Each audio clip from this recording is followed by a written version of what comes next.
एपिस्टिन file भूचाल लेकर आती है और भूचाल पूरे इंडिया में नहीं पूरे विश्व में लेके आती है, क्योंकि विश्व के बहुत बड़े बड़े लोगों के नाम इस एपिस्टिन फाइल में है। क्या है मामला? एपिस्टिन फाइल का जो लेखक है उसका नाम है जेफरी एपिस्टिन। अब लेखक मैंने क्यों बोला?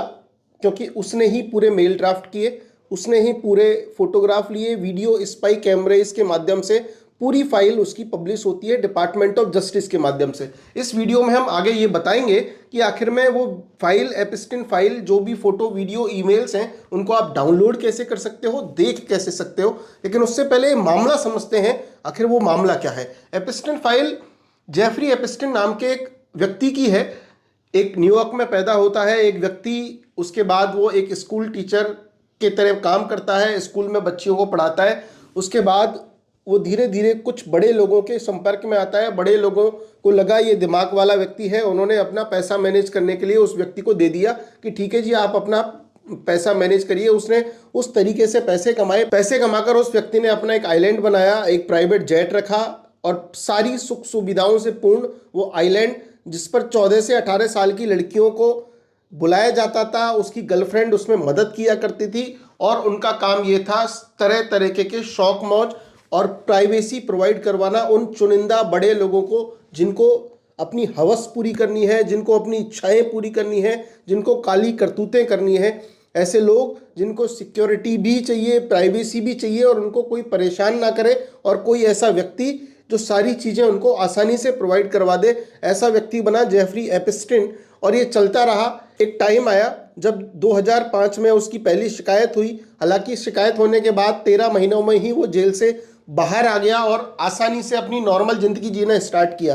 लेकिन जिन लड़कियों के साथ वो ऐसा काम किया करता था, 2011 के बाद उन लड़कियों ने, उन महिलाओं ने बोलना स्टार्ट किया कि हमारा शोषण हुआ है। उन महिलाओं की शिकायतों पर ज़्यादा ध्यान इसलिए नहीं दिया जाता था क्योंकि जो अक्यूज पर्सन थे, जिन लोगों को वो बुलाता था, जिन लोगों के साथ वो पार्टीज ऑर्गेनाइज करवाता था, वो किसी ना किसी डिपार्टमेंट के या तो व्यापारी हुआ करते थे, या पॉलिटिशियन, या बिजनेसमैन, या कोई भी ऐसा व्यक्ति जो मजबूत है, इन्फ्लुएंशियल है। तो उन महिलाओं की बातों पर कोई ध्यान नहीं देता था। लेकिन एक समय ऐसा भी आया, लगभग 2018-19 के आसपास, तो उसमें ये कहा गया कि अब जेफरी एपिस्टिन को अरेस्ट करने का समय आ गया है। अरेस्ट भी किया गया, लेकिन ट्रायल शुरू होने से पहले ऐसा कहा जाता है कि उसने सुसाइड कर लिया। ये भी एक कॉन्स्पिरेसी है, क्योंकि ऐसा लग रहा था कि ये जिस तरीके से कोर्ट में जाएगा और इस अपने स्टेटमेंट देगा उस ड्यूरिंग द ट्रायल और ड्यूरिंग द इन्वेस्टिगेशन, तो लोगों को लगा कि कहीं हमारा नाम न ले ले, और बहुत सारी चीज़ें और बहुत सारी बातें जो शायद उनको नुकसान पहुंचा सकती हो।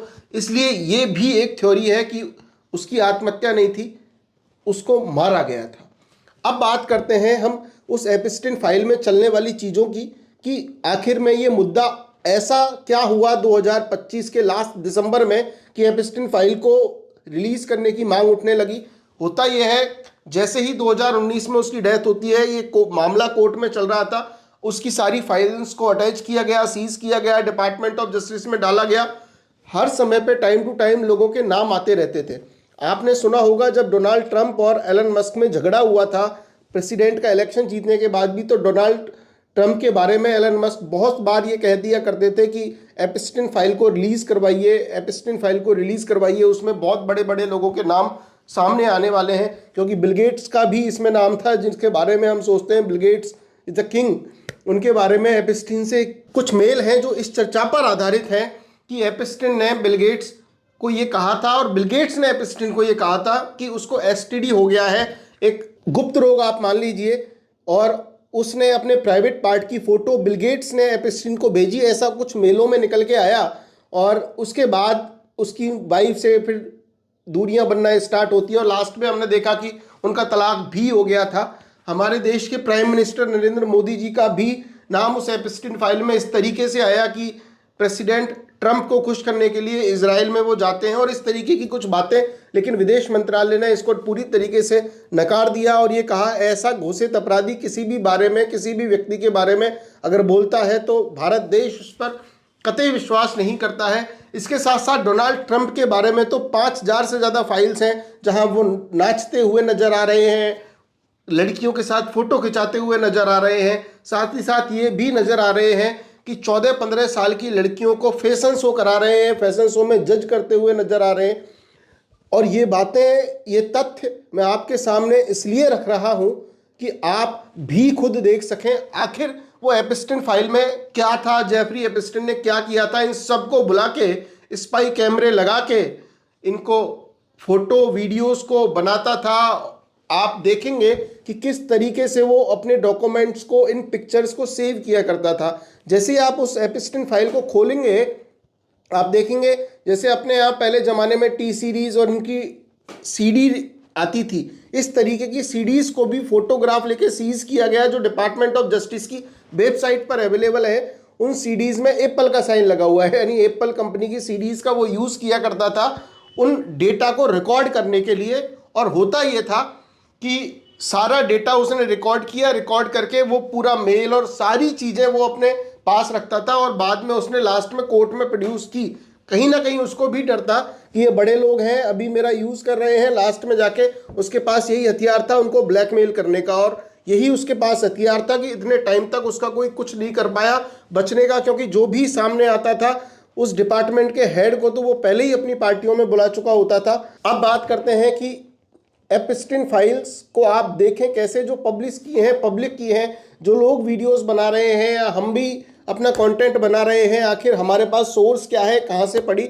तो आपको सिंपल सा सर्च करना है गूगल पे, Epstein file PDF, department of justice की वेबसाइट आपको दिखेगी www.justice.dob.com। और उसमें जैसे ही आप जाएंगे तो आप देखेंगे कि आपसे पहले पूछा जाएगा कि आप 18 साल से ऊपर हैं। 12 फाइल्स का सेट आपको मिलेगा, हर फाइल के सेट में आपको हजारों पीडीएफ मिलेंगी, उन पीडीएफ में हजारों पेजेस मिलेंगे जहां पे आपको मेल्स के स्क्रीनशॉट, आप ये भी देख सकते हैं कि उसका आइलैंड किस तरीके का था, उस आइलैंड पे होता क्या था, उसका प्राइवेट जेट कैसा था और वो करता क्या था। कुछ ऑब्सीन पिक्चर्स आपको वहां पे दिखेंगी जहां पे आपको ब्लैक मार्क करके दिखाया जाएगा। आप ये समझ सकते हैं कि कितनी घिनौनी दुनिया है। आप ये सोच के देखिए, जिन लोगों को हम आइडियल मान रहे हैं, जिन लोगों के लिए हम ये कह रहे हैं कि ये व्यक्ति है और ऐसा व्यक्ति कुछ सिखाएगा दुनिया को, देश को भला करेगा, वो व्यक्ति इतना घिनौना है कि वो 18, 14, 15, 12 साल की लड़कियों का रेप करता है। वो लड़कियां, वो महिलाएं आज 40, 45 साल की हो गई हैं, 50 साल की हो गई हैं। वो अब हिम्मत जुटा रही है एपिस्टिन फाइल के बाद। उनके सोशल मीडिया पे आप पेजेस देखेंगे, वो आके कह रही हैं कि हाँ, उस फाइल में जिस तरीके का कैरेक्टर, जिस तरीके से शोषण किया गया, उनके परिवारों ने भी उनकी मदद की कि हाँ, आप अपनी मजबूत आवाज़ दिखाइए। और जो सबूत, जो एविडेंसेस उन फाइलों में थे, वो आपको सोशल मीडिया पे अपनी आवाज़ मुखर करते हुए दिख जाएंगे। अब आप सोचिए कि जिन लोगों के लिए हम जिस फिलॉसफी की, जिस ज्ञान की, जिन चीज़ों की हम बात करते हैं कि यार उस आदमी ने ऐसा कहा, वो महान व्यक्ति था, उससे सीखना चाहिए, बिल क्लिंटन ने ऐसा कह दिया, ट्रंप ने ऐसा कह दिया, माइकल जैक्सन ऐसा था, फलाना ढिकाना, बिल गेट्स ने इतनी मेहनत की। अरे इनके कर्मों को तो देखो, कैसे कर्म करते हैं ये लोग। आइलैंड्स पे जाकर इनको पता नहीं क्या पैसा जब आ गया आपके पास, पूरी तरीके से आपने पैसा कमा लिया, सारी चीज़ें कमा ली, यही बचा है आपकी ज़िंदगी में। और शायद ह्यूमैनिटी को शर्मसार करने वाली चीज़ है कि आखिर सीखें तो सीखें किससे। या तो हम उनकी बातों को ही, जिन बातों को वो लोग करते हैं वो खुद ही फॉलो नहीं करते। अब इन्होंने अपने फाउंडेशंस बना रखे हैं, मिलिंडा गेट्स फाउंडेशन, फलाना ढिकाना गेट्स फाउंडेशन, और बच्चों की मदद कर रहे हैं। और इन फाइल्स में तो ये कहा है कि ये बच्चों का शोषण करते थे। क्या मानसिकता रहती होगी, क्योंकि डर तो निकल ही जाता होगा इस पोस्ट पे, इस लेवल पे पहुंचने के बाद कि कौन हमारा क्या कर लेगा, क्योंकि ये महान है, यही कर सकते हैं सबका। गरीबों के लिए, अपन जैसे मिडिल फैमिली के लोगों के लिए कानून बने हुए हैं, इनके लिए कोई कानून नहीं है। आपको भी हक है, आप खुद देखें, चीज़ों को समझें और ये जानें कि दुनिया की सच्चाई क्या है। हालांकि ये वीडियो थोड़ा सा हमारे टॉपिक सेट कर रही, साइबर क्राइम की लगभग वीडियोस हम बनाते हैं, लेकिन अगर इस तरीके के मुद्दे आएंगे तो हम कोशिश करेंगे आपके सामने हम क्या सोचते हैं किसी भी मुद्दे को लेकर, वो आपको बताएं। और ये हम तभी कर पाएंगे जब आप कमेंट सेक्शन में हमें या किसी भी तरीके से हम आपको हमें लाइक शेयर कमेंट ये सब करके बताएंगे कि हाँ इस तरीके का कंटेंट आपको लेके आना चाहिए। Thank you so much. जय हिंद, जय भारत।